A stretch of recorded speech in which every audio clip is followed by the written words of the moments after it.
every week. Yeah. Every week I have to check, every time. Yeah. It's your magic. Yeah. Okay. Yeah, thank you everyone for coming today. The idea about today's session is to get PhD students together where they can share their ideas and what they're working on at the moment. Some of you like Rongyu, who's going to speak first, is still early stage. You're only in the second year. So you're still you just like identified the gap in research and trying to see how relevant theory can help her explain the issue she's looking at. While Chara here might be a little bit more advanced. So we have different PhD students from a different stage of your study. So it'd be really good for all of us to get together to give feedback for these early career researchers. And also we always get inspiration from PhD students. So I think it works both ways, and I think it's win-win for everyone. So the first to go is Rongyu Wang from Dublin State University. You're working on AVD, and you will explain all that anyway, okay? Can you share screen? Did I make it so that you can? No, I haven't. Okay. I think you can do that now.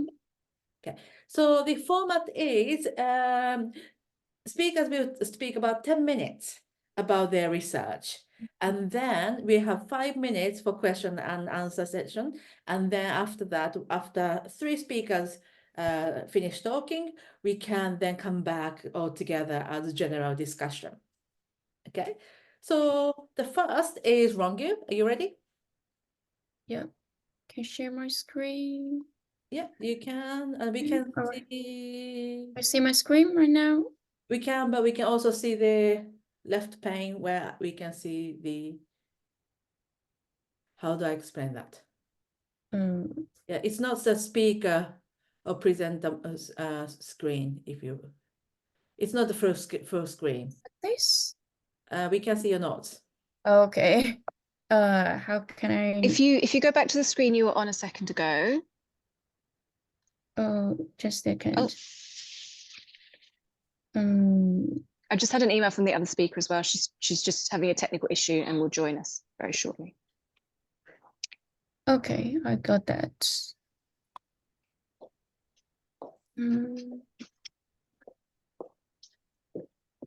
We are seeing the funny portion of your screen. Just a second. I'm trying to figure it out. Yeah.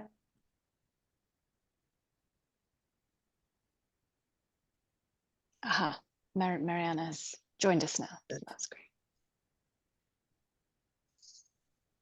Now we are seeing another funny. That's it. Yeah. I think that's perfect.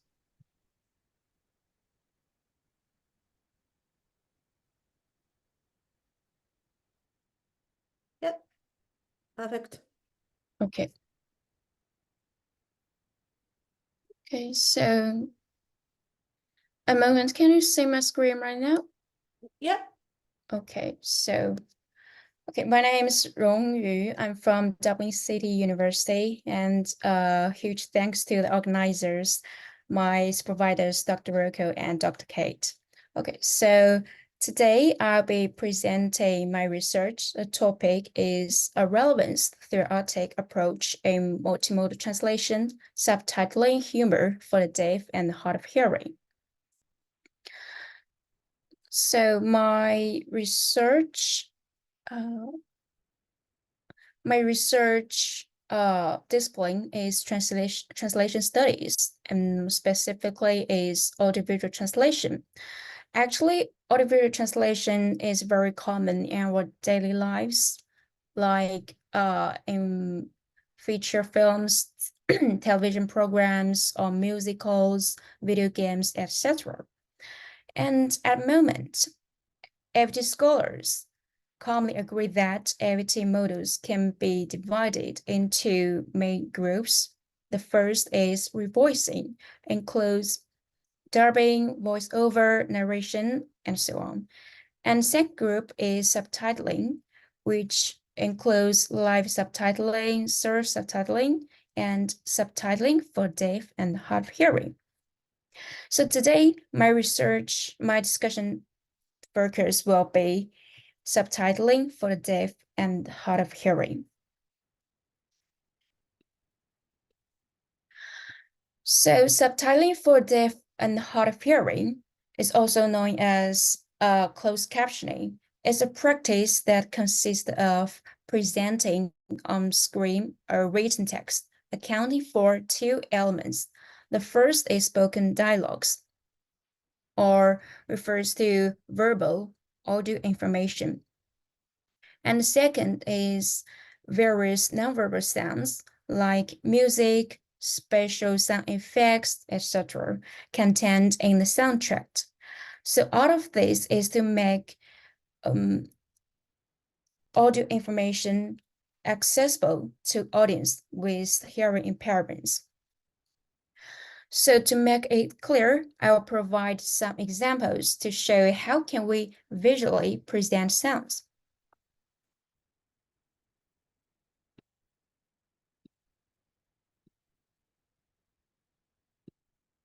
Okay. So as clear from this sense, when creating subtitles, subtitlers use language to provide details related to like music, sound effects, and speak identifications and paralinguistic informations. So essentially, subtitlers is to transfer nonverbal audio information into visible text.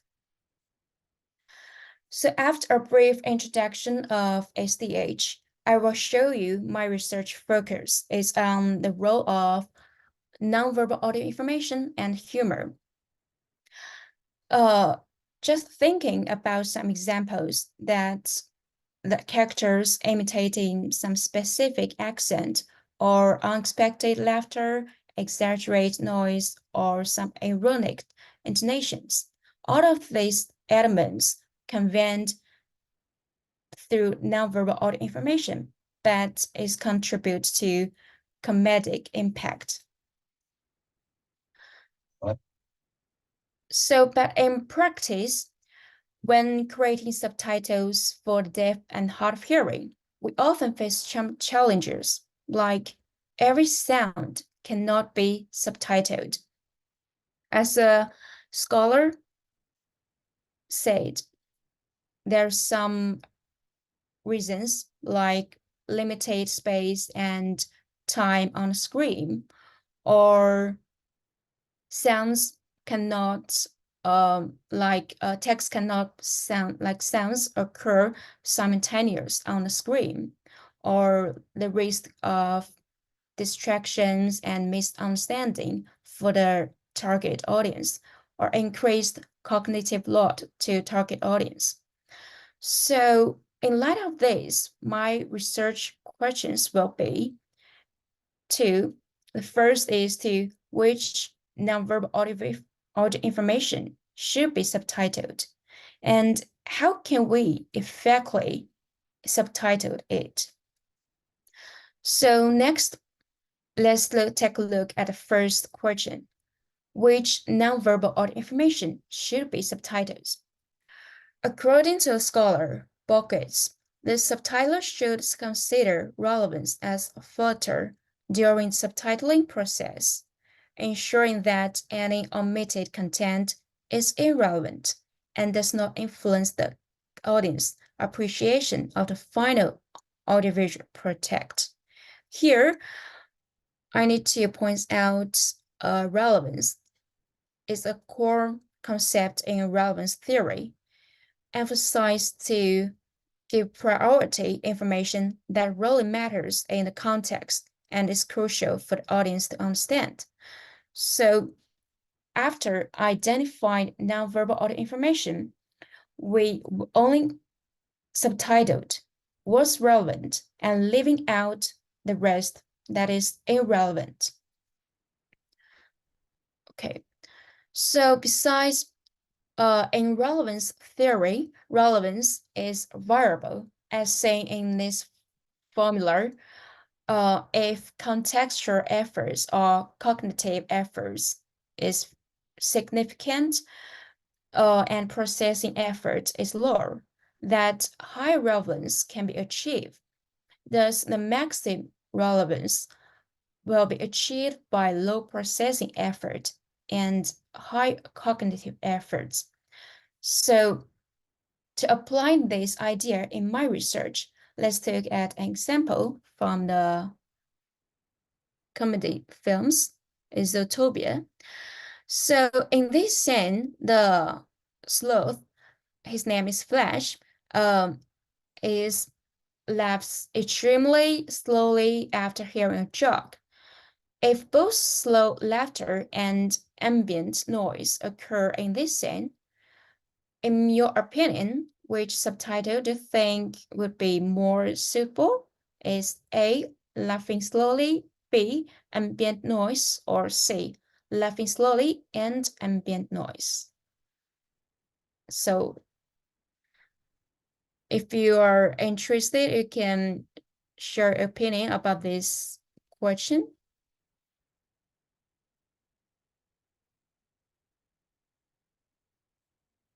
So in my opinion, option A, laughing slowly, seems more fitting here because like the option B, ambient noise, or option C, laughing slowly, ambient noise.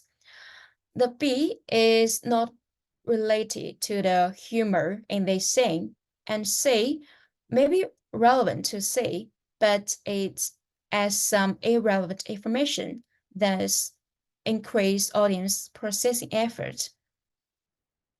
So here I will give my option is A.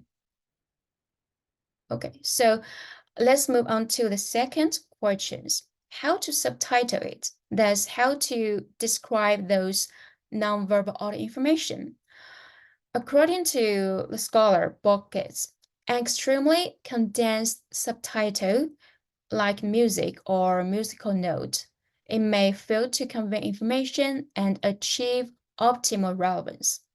Instead, or at the other hand, an extremely detailed subtitle like pop music playing on the radio, it may increase the audience cognitive effort.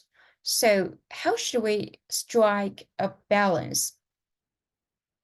According to ADVT scholars, the Astindas and Rummel, they said the subtitler should strike the balance between the effort required by the viewers to process the subtitler and its relevance for the audience understanding for the film narratives. So this means making subtitlers more accessible for audience to reduce audience processing effort and instead at the same time to ensure subtitlers are relevant to the film narrative as much as possible. So I also provide an example here to make it clear. Okay, it's the same from the Tobia, the comedy show. So here, in your opinion, which subtitle effectively presents the sloth laughter? The A is ha with some dose, and B is just ha ha ha, and C is describes this laughter laughing slowly. So here I will give my opinion. So in my view, I will go for C, laughing slowly. I think it might be suitable here. I will give my reason here. Because the homotopia, ha ha ha, may not have been audible experience or perceived by the target audience, especially those who are born with deaf. So this could result in increased processing efforts and potentially affect the achievement of optimal relevance. So here I would say C is more suitable here. Oh, I will check out the. You have 1 minute, Rongyu. Okay, I will finish still. Okay. So this is the how we address the second questions. Next, I will make a conclusion here. So the relevance theoretic approach guides the strategies subtitling of nonverbal audio information in comedies. It's to give priority relevance to improve accessibility for people with hearing loss. By finding a balance between cognitive efforts and processing effort, we aim to make sounds not just visible, but meaningful, accessible to ensure optimal view experience for our target audience, that is people with hearing loss. So this is the end of my presentation. Okay. Thank you so much. Any questions and comments? I'm very happy to hear that. Thank you.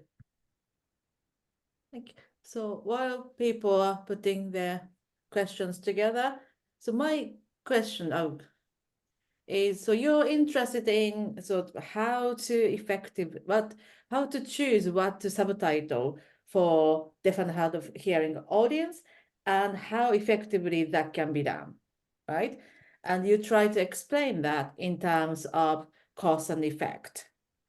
Yeah, I think that's very clear, but my question is, how do you think, because that theoretically that explains, my question is, how are you going to explain what is effective and how to choose one over the other? And what kind of guidelines do you think relevance can provide for subtitlers in practical terms? Okay, thank you for your questions. I will try to explain. The first question is about how to measure or to know the effects of the feedback from the target audience. Is that I'm understanding right? Yeah, sorry, no, not sure. So what did you say? The first I question. missed. I think my line's breaking up a bit. Sorry. No worries. I will say again. So the first questions will be how can we know the effects from the relevance theory in this research? Yeah. Yes, so I might to do a survey to get feedback from the target audience to get to know the effects the effects from the subtitles for them is to maybe, as I show some examples in my presentation, I give some options like the laughing slowly and ambient noise. I will ask them, which one do you prefer and how did you get this punchline here? I will receive their feedback and I will know which one is better for them. So you're hoping to have some empirical self-report data to support. Okay. Interesting. But I think this is the opportunity for you to receive feedback from people here. So rather than me talking too much, if anyone else has any comment or questions. Can put my virtual. Oh no, I will. Hannah? And I think so we have. Hi, sorry, Hi. I don't know if you can hear me. I can hear you. Great, thank you for the presentation. It was really nice, and thank you for sharing your work. It's more of a comment. It might be because of stress, but I think you mentioned 2 times instead of cognitive effects, cognitive effort and processing effort. And correct me if I'm wrong, processing effort is effort as well. So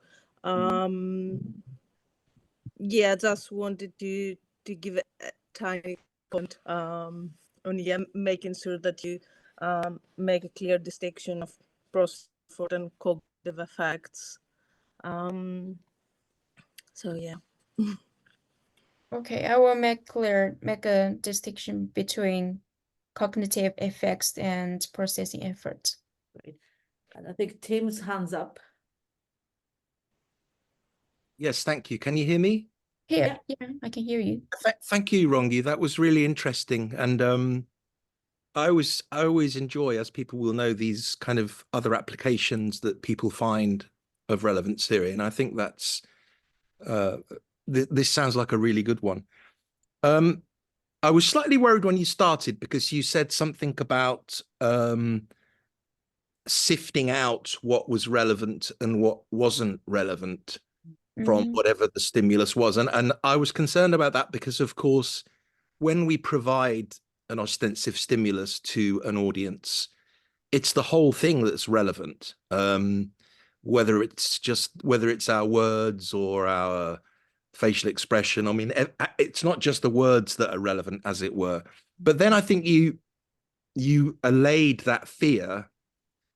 But I think where you get to is it's a real challenge, because actually what you need to do is, first of all, find out which bits of the ostensive stimulus that you're looking at are relevant.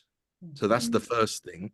But then you need to work out which parts of the ostensive stimulus are relevant and might have been missed by the target audience of the people who are receiving the closed captioning, or the SDH, yeah. So that's a really difficult thing to do, and that might be a kind of slightly subjective thing. Because, for example, in your lovely example from Zootopia, which that's my favorite scene in the whole film, actually, it could be that the ambient noise is relevant in a sense, couldn't it? Because if I remember that scene well, they're in a kind of bank, and the fact that that's where they are, Yeah. where we all find it difficult to get straight answers from people who are sitting on those desks. So how do you make that call? How do you make that judgment on what part is relevant and is missing? Well, thank you for your question. Well, in that saying, I think only the slowly laughing is relevant to the humor in that scene. So I will present to the target audience. Instead, the ambient noise is not that relevant to the plot or humor, so I will not subtitle it. This is my judgment to decide which one should be present to the target audience and which one is not. Okay, so is it just your call as the person setting up these closed captions, or might that not be something else you could, for example, when you mentioned, I think it's a very good idea to perhaps have, I don't know, focus groups comprising members of the community of, people who are missing out in certain ways. I mean, I think, don't you need to get guidance from them as well as? Yeah, for sure. I will consult about some guidelines, and most guidelines only talk about the limited time and space and how should we fit subtitles in limited time and space, but they didn't talk about which subtitles or which audio information should be subtitled or which one's not. Okay. Yeah, okay. Well, I think you've obviously thought about it a lot. I think it's really interesting and it sounds like a great project. So thank you for sharing. Great. Thank you. I know there's two more hands up, but I think we need to move on to Chara yourself because time is short. So I think if we have time left at the end, we come back to many questions, other questions. Yeah, and maybe people can add things in the chat as well. So the presenters still get that to think about. Yeah. And thanks, Tim. That was very, very good point. So Rongyu will discuss that at our next meeting. Yeah, I will already take notes. Yeah. Great. Okay, so the next step is from Washington, we have Chara. And can you share the screen? Okay. Oops, you stopped sharing. You managing? Yes, sorry. Because I'm using the browser, I can see. Oh, that's my face. You're sharing my face through the screen. That's better. What about now? Yeah, perfect. That's good. Okay. Great. So, thanks everyone for coming today, and many thanks to Ryoko and Kate for organizing this and for inviting me. I'm Chara. It's the first month of my final year of my PhD in linguistics at the University of Brighton. And today I would like to discuss with you some ideas I have about how can we explore non-proportionality through the concept of ineffability. So in my research, what I'm looking into is ineffability, which is aspects of meaning that cannot be paraphrased, adequate paraphrased using words. And I'm trying to explore this concept and what its connection to affect, which is an umbrella term to include emotions, feelings, sensations. And I'm also looking at the ineffability of artworks, as I believe that artworks are the quintessential example of ineffability, and the experience we have when we observe them, that is aesthetic experience. And of course, one of the reasons that I'm here is that my framework is relevance theory. So central to my work, these two hypotheses: first, that affect plays a crucial role in the interpretation of art-related meaning, and secondly, that during aesthetic experiences, when we read and observe artworks, emotions are evoked. So recently there has been an effective turn in relevance theoretic pragmatics, and scholars trying to put emotion at the center of scholarly discourse. And what I find interesting about that is that new tools have been introduced to complement the most famous, let's say, one in relevance, that is cognitive effects. So these tools, affective effects, and as Wharton in his most recent book with de Saussure, he distinguishes affective effects into two types of effects, primary and secondary.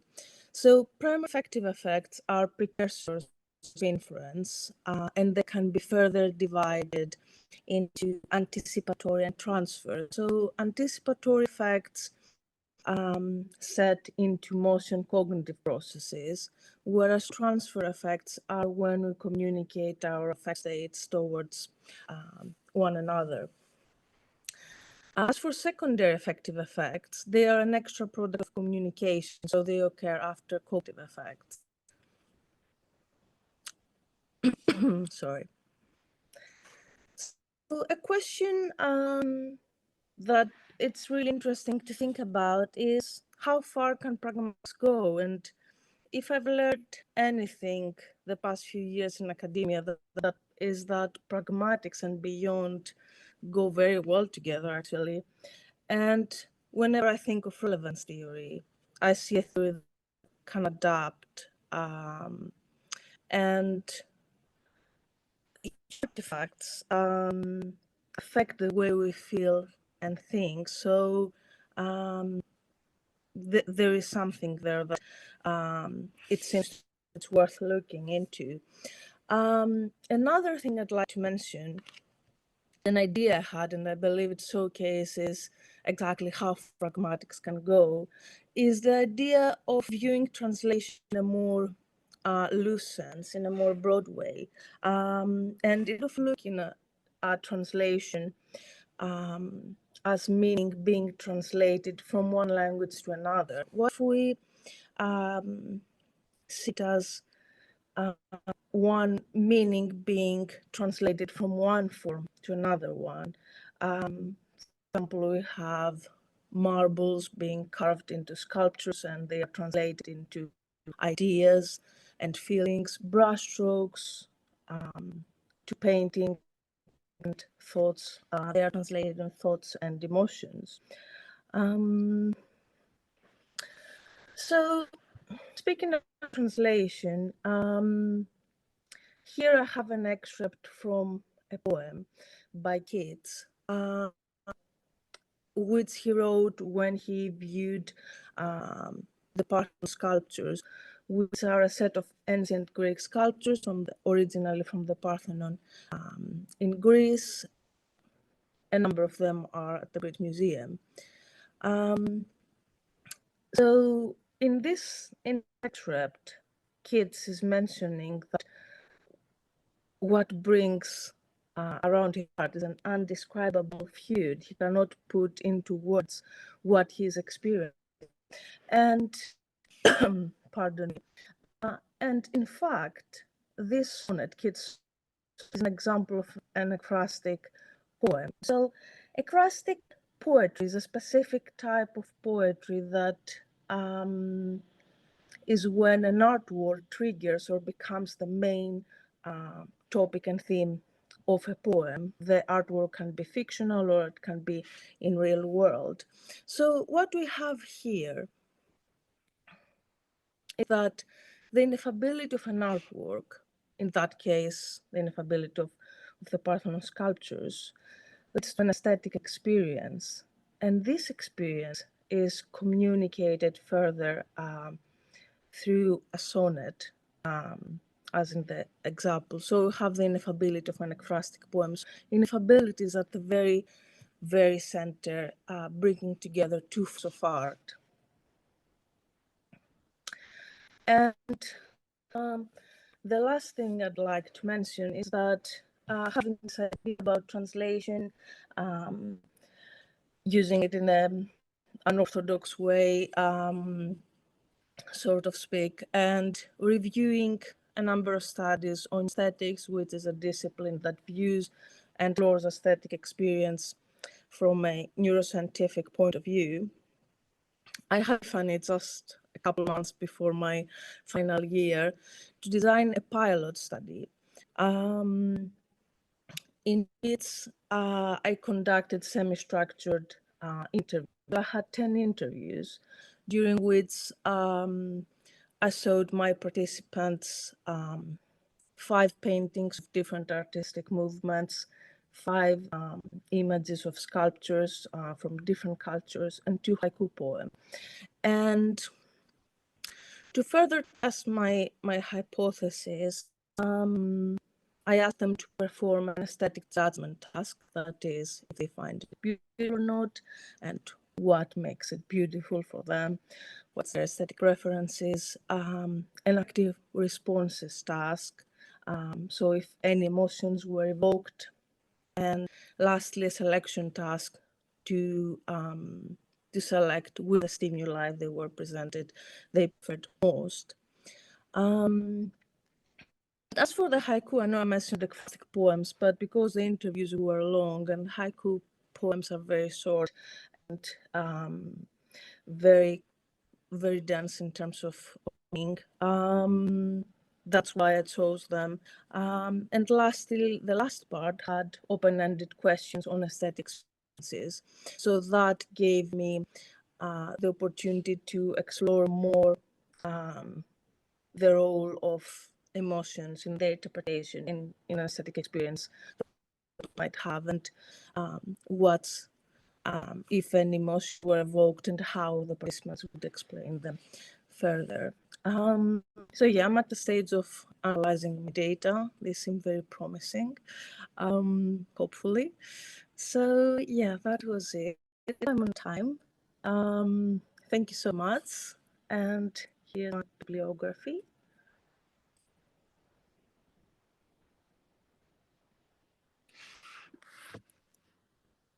Yeah, thank you. It's very, very interesting. And I like the way you designed your research and include sort of working with human participants and with to sort of support relevant theoretic analysis. And I think that's something, again, maybe Rongyu can talk to Chara about later after the session or wherever you meet. Anyway, do we have any questions or comments?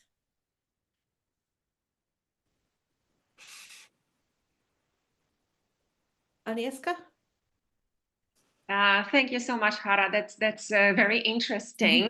I was wondering, could you elaborate a little bit on how you incorporate the concept of translation into your work? Because you say, like, oh, if I got it right.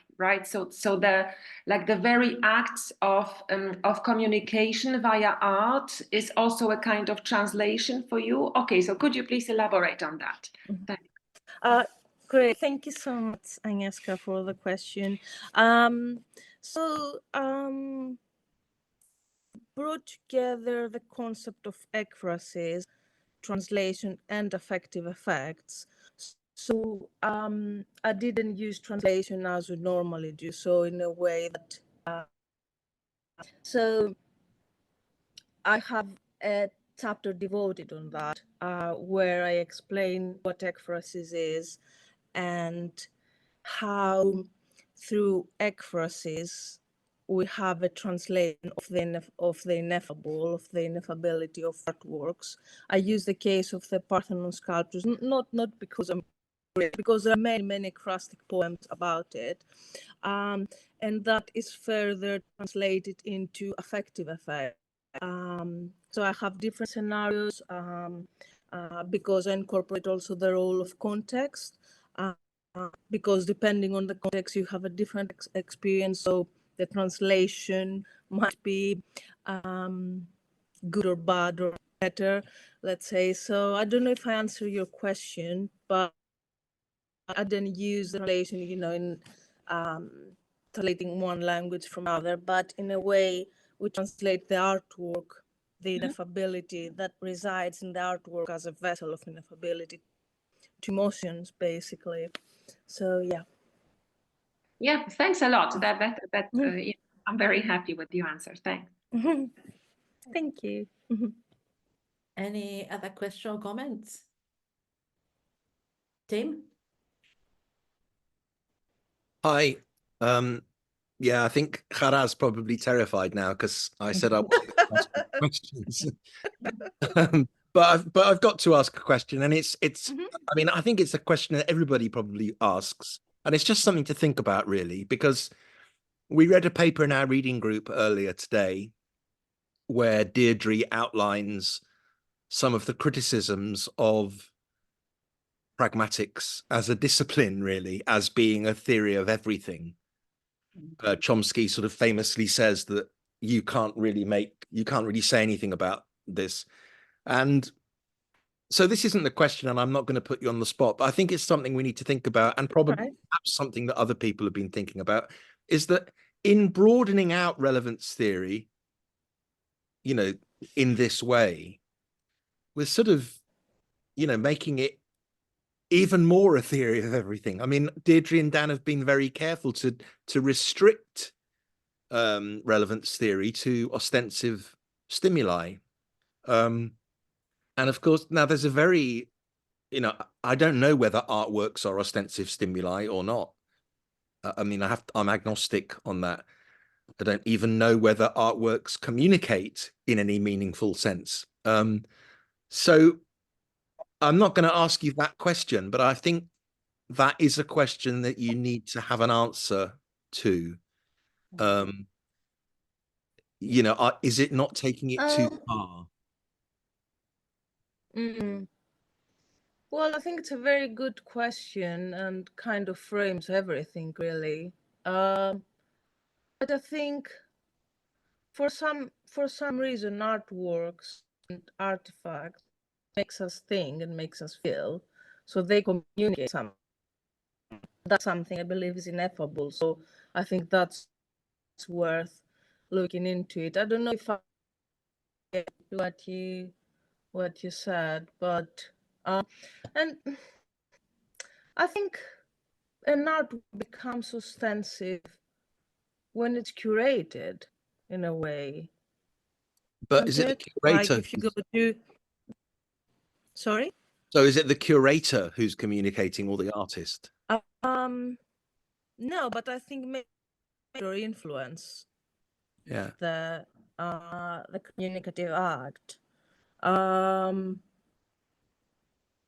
Because think, for example, I'm thinking right now conceptual art. If you have probably I'll butcher that, Duchamps, the Duchamp. So if you have that, you know, it's not in a gallery, it's not at a Tate, if I'm not mistaken, then you don't see it as an artwork. So I think curation also plays a role in making artworks ostensive. Yeah, it's a question that it's really interrupted you, Tim. No, it's all right. I think it's something we need to talk about. That's all, because I think if art only becomes art if it's in a gallery, then we have to dismiss everything that was created by humans before galleries as not being art, and I don't think we want to do that. So just the point anyway. But yeah, but you have a painting in your lounge, for example, created in a way. It doesn't have to be a type of art. I don't know. I feel like I opened a can of worms. I think it was me who opened the can of worms, so I'm firmly resealing the can, and those worms can wriggle outside. Sorry, can I do that? Can I come in there? When you're talking about curator, I kind of thought about what Tim commented on Rongyu's work about laughter and ambience, because they are playing the similar role, right? Just playing like subtitlers decide what to subtitles, while curator decide what to put on the wall of the gallery. So in a way, there is, of course, the intention of the original artist or original like film creator, while subtitlers or curators will put their own spin to it. And I think in that sense, I find something a little bit similar in there. And I was also thinking in terms of very old artwork, used to be really wealthy, filthy, rich people commissioned artwork to the artist. So I just wondered who's communicating with whom in that sense. So shall I maybe shut up and pass on to Angelica? Here's a bucket. I can't help just add a little comment on this that Tim said. Hi, Tim, long time no see. I frequently worry about this because at some point, if we don't take care, we are not doing pragmatics and doing relevance theory, but instead we are doing discourse analysis. And then some of the criticism comes from this thing about science. Relevance theory is very rational in a sense. So we are talking about testing things. And then when we go too far from ostensive stimuli, it becomes hard to test and prove. And we are always trying to see what causes relevance, what is relevant, what could be more relevant. And then when we go too far from ostensive stimuli, it becomes difficult. Like now I'm talking, someone might find more relevant my moving hands than what I'm actually saying, but then are you going to analyze this or that? And where is the frontier to discourse analysis. That's just a comment to put more fire. The worms are on fire now. I have a unstable connection, maybe that's why. Okay, so I think we're running out of time with Chara, but thank you. It was very, very interesting.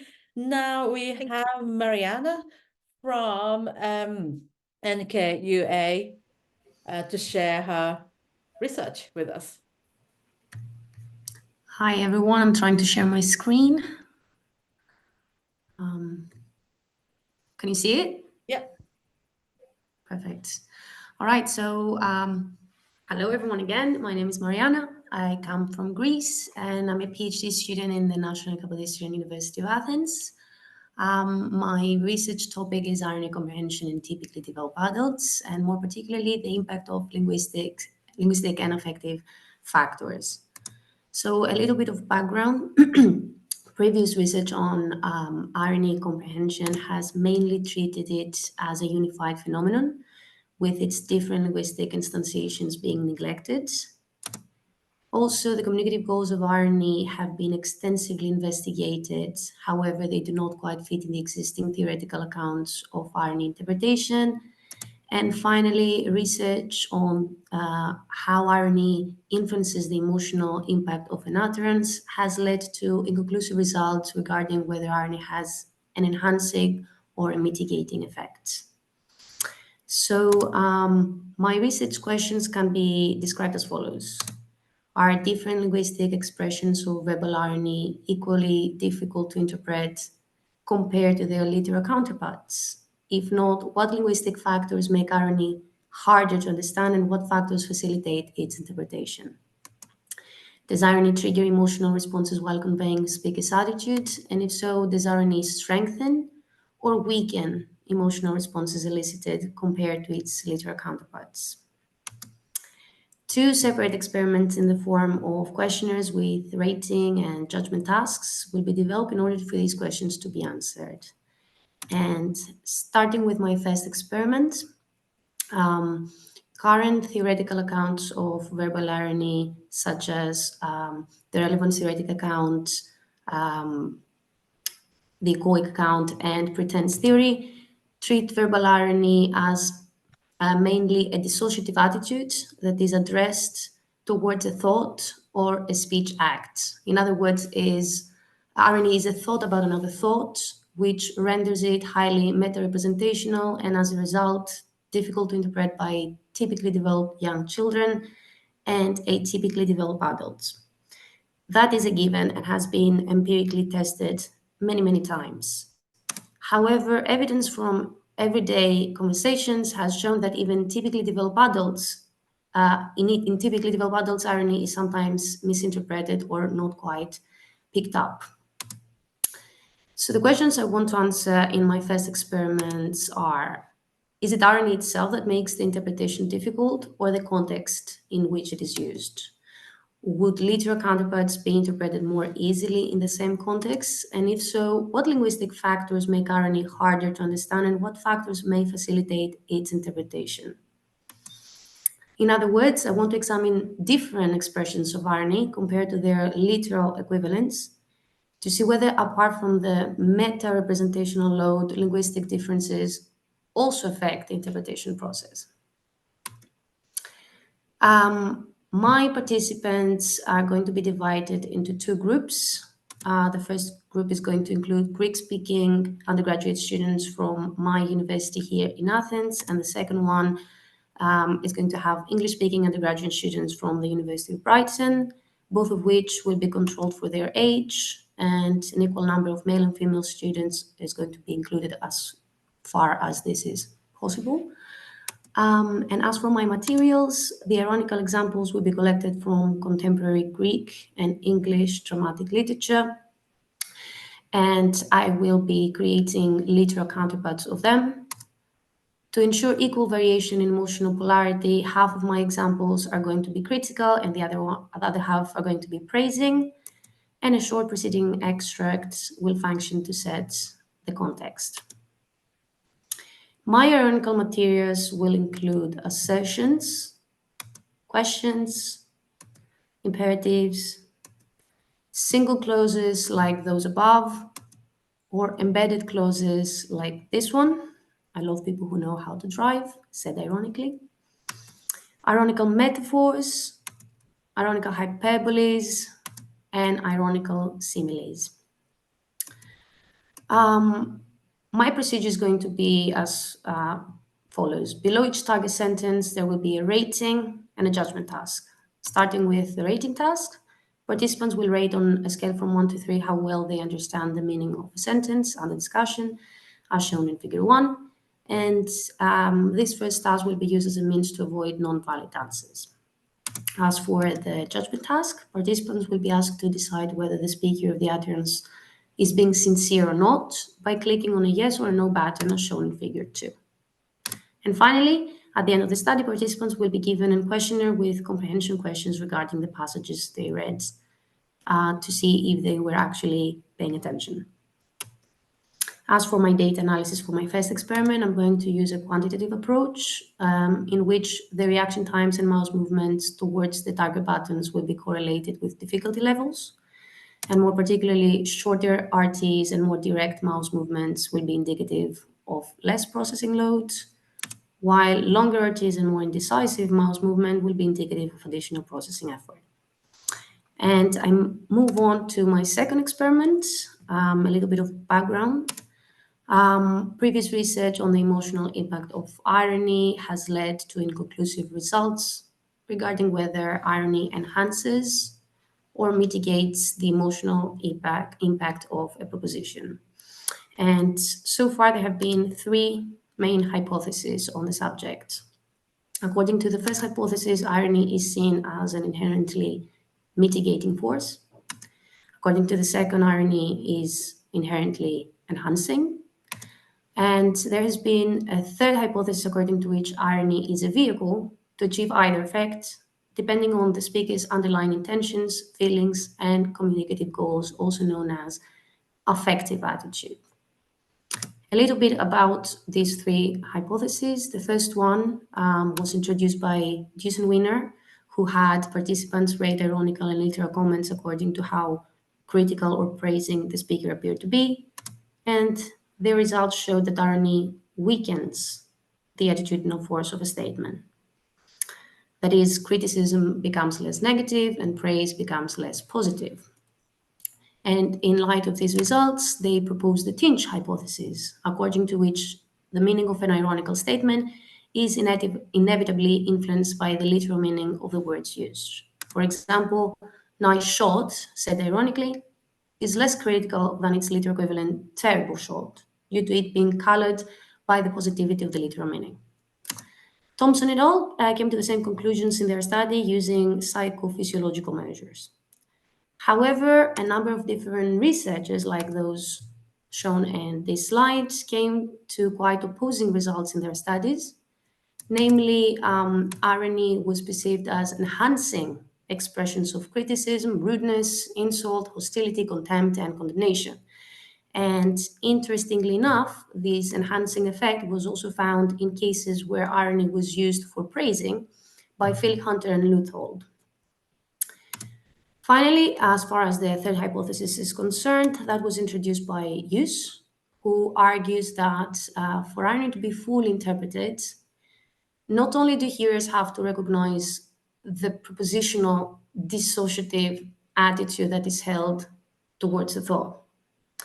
In other words, that the speaker is not endorsing the view described, but also the affective attitude that the speaker holds towards the thought.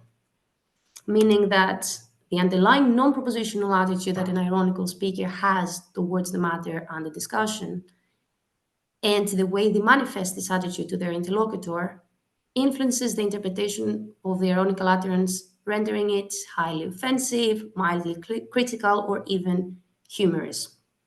So in this experiment, I'm going to have participants read instances of criticism and praise, delivered both ironically and literally, with or without extra linguistic cues. I went for emojis that match the emotional state of the speaker.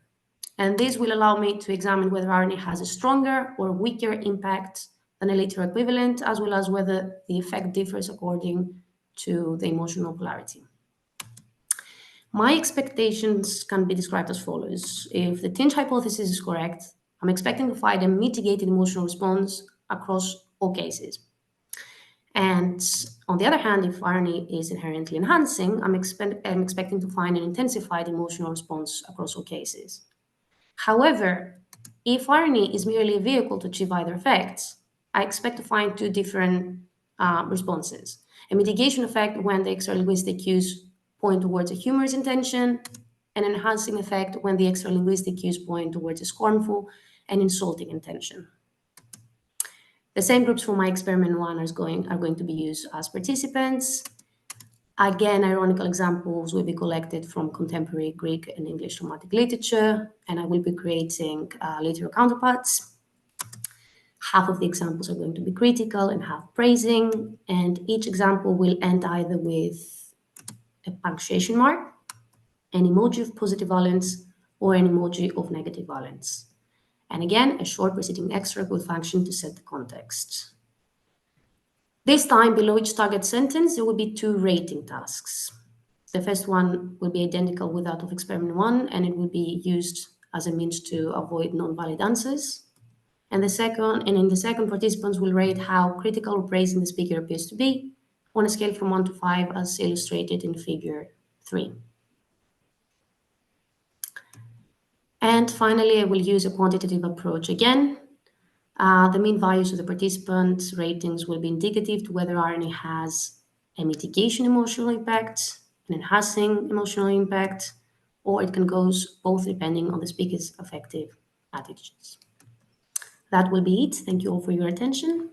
I'm looking forward to any questions. How can I stop this? Sorry. Hi, I can still see my presentation. Sorry, I don't know what to do.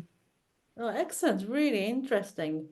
Again, we have 3 really different, but I don't know, all of them just brings something new onto the table. It's really interesting. Agnieszka. Well, thank you so much. Another super interesting presentation.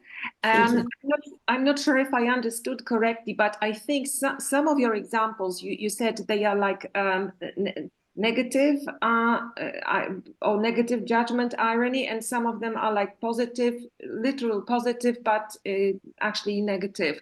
So it's like, you know, what a horrible essay when I find it very interesting. Yes. Mm-hmm. Okay. I'm just are you sure that these examples are like, you know, irony and not banter or something else, which may be underlined by a different mechanism? Because some relevance theorists claim that banter is more uses the pretense mechanism more than dissociation mechanism. So could you please comment? Yeah, a great question, actually. I think that it all depends on the intention of the speaker and also on the identification of the intention of the speaker from the part of the hearer. However, irony can function both as criticism or as praising, depending on how you use it. So a critical part of my thesis is going to be how I'm going to judge whether the material that I have collected are indeed irony. And I need to find if there is the so-called dissociative attitude, because I'm following the relevance theoretic account on how to define irony. And I think that is what is going to play a role on whether I'm going to define something as being ironic or not ironic. Yeah, so a little bit to make an example about that horrible dress, for example, I think I used in my presentation. According to relevance theory, and I think it has been empirically tested, irony, when used for criticism, is easier to detect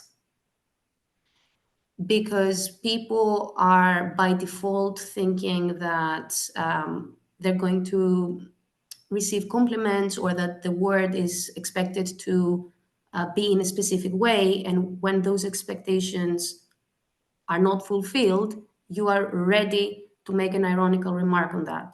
So when you say something, oh, nice dress, but ironically, because you want to be critical, it's easier to be picked up by the hearer. On the other hand, the opposite needs some particularly context-specific setting that is going to come probably immediately before the ironic comment. Otherwise, the irony is not going to land. To be clear, if somebody walks up on you and says, oh, yes, that dress is absolutely horrible, but in an ironic way, because you're trying to convince the other person that, no, it was never horrible as you thought. It's actually pretty nice. You do need the presetting of someone thinking that that dress was going to be horrible. If that is not part of the common ground of the speakers and everybody involved in the conversation, the irony is not going to land. So I'm going to be very careful with the context, if I answered your question. Yeah. Anne's got a hand up there. Thank you. That was a really very clear description of your experimental setup and what you intend to do. Did I catch you correctly saying that you're going to try to find examples from literary sources? Yeah. Which I think it's a great idea because, you know, but I'm just wondering how easy it's going to be able to find these things. I mean, because most of the experimental work we see is with these very toy examples, like horrible dress, fine weather, you know, easy, simple things. So I'm assuming that literary examples will be a lot more complex and subtle. Yes, and probably not as short. They would need a little bit more of elaboration to be spelled out. But my intention is to not use examples that have been invented by me. I want to use real world examples. I think it's a great idea. I'm just thinking. Thank you. I mean, ideally, I would use either everyday conversations, which is even harder to do, and would require from me a lot of different copyrights. So I went to the second best thing to do. And the reason why I opted for dramatic literature is because at least in a play, there is a dialogue that resembles an everyday speech, and it's as close as it can get for me to be able to extract some material. However, I'm not sure whether I will be able to find as many material as I would like for each different category that I'm aiming for irony, because I want to investigate the linguistic differences that they have, but I don't know how many metaphorical ironies, for example, I'm going to find. How about using ChatGPT-3? To pick them for me or to come up with examples for me? Yeah. Right. So can I just kind of like relate it or not relate it to Anne's question? So you're picking from the drama or literature work. I just wondered, depending on where the examples are from, and also depending whether you are the actual recipient of the irony, would the judgment be different?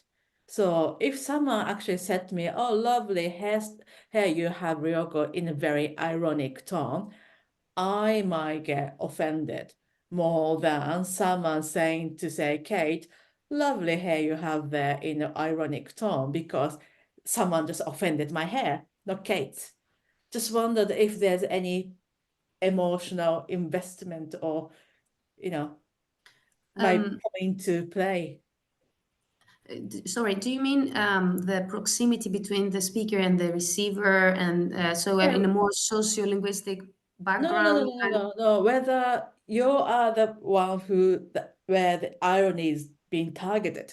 So if someone's expressing their attitude towards you, and you're evaluating that, how critical that is or not, or whether you're evaluating irony targeted at someone else, you might have different judgment there. Because that could be actually an extra layer to add in my my research and see how participants will react to it. Helps you set aside money for the important stuff. Sorry? Oh, sorry? I don't know what anyway, I don't think it's a great idea because it's something that I hadn't thought until now, and it would be nice to see if, being the recipient, you always kind of think by default that the other person using irony is being critical towards you. However, the reason why I'm playing also with extra linguistic cues is to figure out this specific thing, because by default, in a vacuum, irony might indeed be felt as critical most of the times, because maybe it's used more often to be critical than to be praising. So by default, we always going for the critical effects. I don't know if being the recipient always kind of makes you assume that the other person is critical, but I want to also play with smiley faces and rude faces to see whether, even being the recipient, you would pick up the intention of the other being humorous or being critical. But yeah, definitely it can be something like an extra thing to see. Yeah. Thank you. Thank you. And I saw Tim's hand was up earlier. Yes, I just had a follow-up to Anne's point, really, which I think, and I won't get the example right, but of course, if you're using examples from literature, you need to have some kind of agreement that the utterance actually is ironic. Yeah. Not. So, I mean, I remember Deirdre years ago giving an example from Jane Eyre when somebody asks Lizzie, how long have you loved Darcy? And she says, I believe it must date from my first seeing his beautiful grounds at Pemberley, which people for a long time took to be evidence that she was being a completely mercenary, horrible person. But then people decided it was probably ironic. So, you know, how do you decide whether something from literature is ironic or not? Also another great question. Well, I think it is a bit subjective because I would be deciding this along with another two linguistic experts for my thesis. So, but I also am using VIP method, verbal irony. How is it called? Not processing. It's like a whole figure of you're following the steps of a table, and you see if the material you have in front of you is ironic or not, or has an emotional valence in it and everything. So I will be very careful into how I'm going to justify that the material that I am giving to my participants are indeed irony or not. And I hope that my two other linguistic experts are going to be helpful in that process as well. Who are those experts? Ericetti. I mean, I speak as somebody who overuses irony to the extent that people don't get the fact that I'm being ironic, and I get myself in all kinds of trouble. Well, I did talk about this with my first supervisor, Ellie, and at first I suggested that I might have to run like a first study and ask participants to just tell me if they think that the materials that I think are ironic, they find ironic before I introduce them to my actual experiments. But Ellie told me that that's not necessary, and as long as I have people that they can vouch with reasons why the specific material is ironic, then I that would be enough. So I hope this works. I suppose if you start asking people if something is ironic or not, you're gonna get into the question of whether they understand what irony is, and if that understanding is same as yours. True, because sometimes I think that people think that somebody is being ironic just because they're being derogatory towards you, and it's not exactly the same thing. Yeah. Okay, Chara.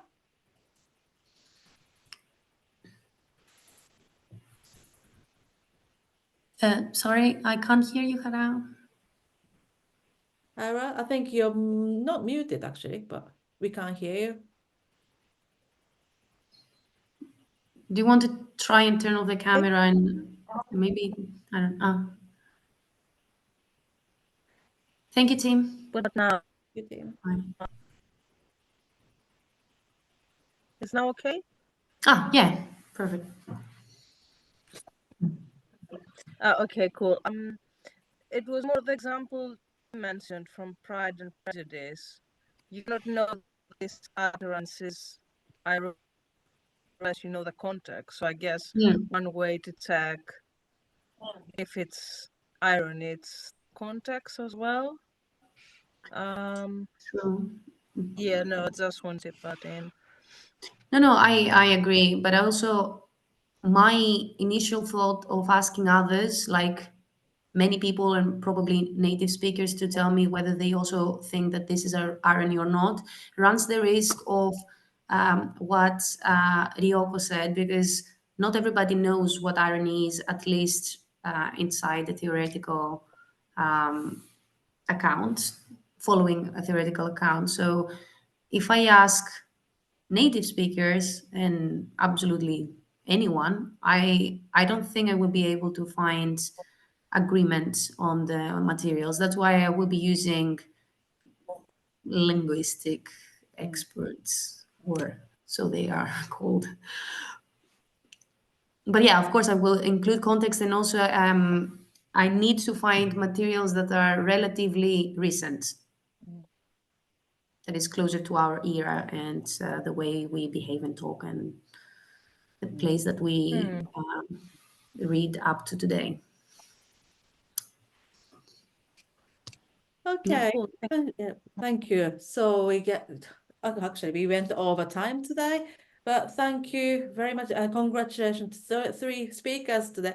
It was great, and it was really useful for us as well to get these new ideas. So it was really refreshing. So thank you very much.